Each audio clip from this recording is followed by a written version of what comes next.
We're on the Hoyt Road, just far enough from Route 1 so you don't hear the whine of truck tires or traffic. This is your street scene.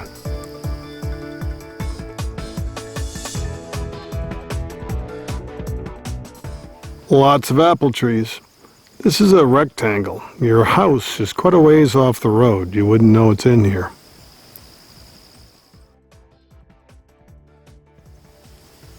Need to do some bush hogging.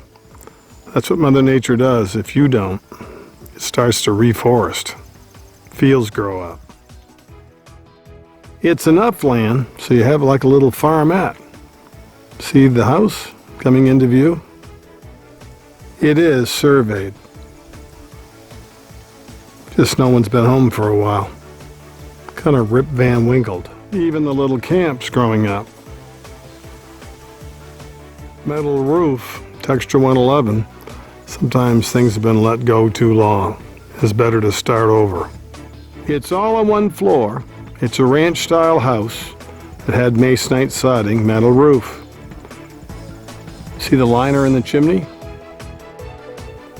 The storage shed out back couldn't quite take the snow load, especially if no one's here to shovel it off.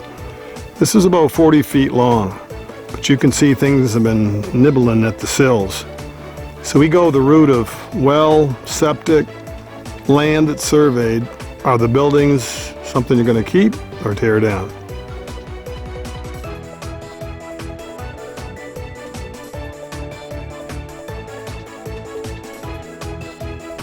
And you do have power in here. It's about 18 feet wide.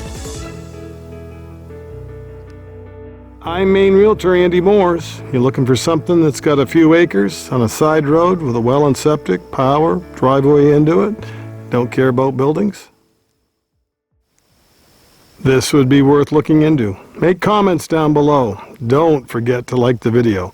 And please subscribe to our channel if you're not already a member. I will see you again on the Maine Real Estate channel with another property to consider. We'll keep stocking the shelves. Thank you for being a loyal viewer and listener. Take the time to make some comments. Everybody benefits from those. Go down below where the Show More region has a ton of information. And don't be bashful. Reach out, email us, phone calls come in handy. Let us know exactly what you're looking for and we can do a better job of being a matchmaker.